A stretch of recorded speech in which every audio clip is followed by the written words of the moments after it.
Hello, I'd like to talk about the parable of the sower. So I'm going to read from Mark 4, starting in verse 1, going down to verse 10.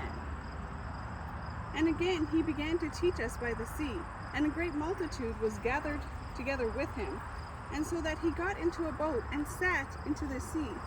And the whole multitude was on the land facing the sea. And he taught them many things by parables, and said to them his teaching, Listen, behold, a sower went out to sow.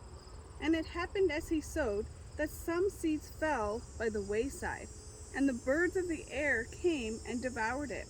Some fell on stony ground, where it did not have much earth, and immediately it sprang up, because it had no depth in the earth. But when the sun was up, it was scorched, and because it had no root, it withered away. And some seed fell among thorns, and the thorns grew up and choked it, and yielded no crop. But other seeds fell on the ground, and yielded a crop that sprang up, increased, and produced some 30-fold, some 60, and some 100. And he said to them, He who has an ear to hear, let him hear. So that was to verse 9. And so I wanted to explain that I was saved when I was 11 years old. And I really feel like those seeds were planted then, but a lot of this happened. Some of those seeds fell on that stony ground where it didn't even get rooted into me.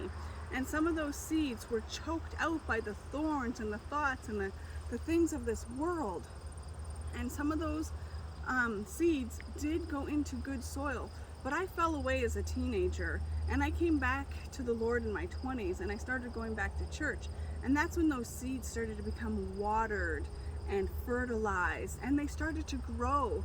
And now, over 25 more years later, I can really see the fruit in my life. And so that's why I wanted to come out here with the apples to show you the fruit. That I see fruit in my life. That now I'm a strong believer in Jesus Christ. We love doing things for the Lord, and it's so good. So take courage that you can plant those seeds into other people's lives, like your children, your grandchildren, your friends, your family. And when they see that you're planting these seeds, God's going to water those seeds, even though the enemy may try to come and steal that away.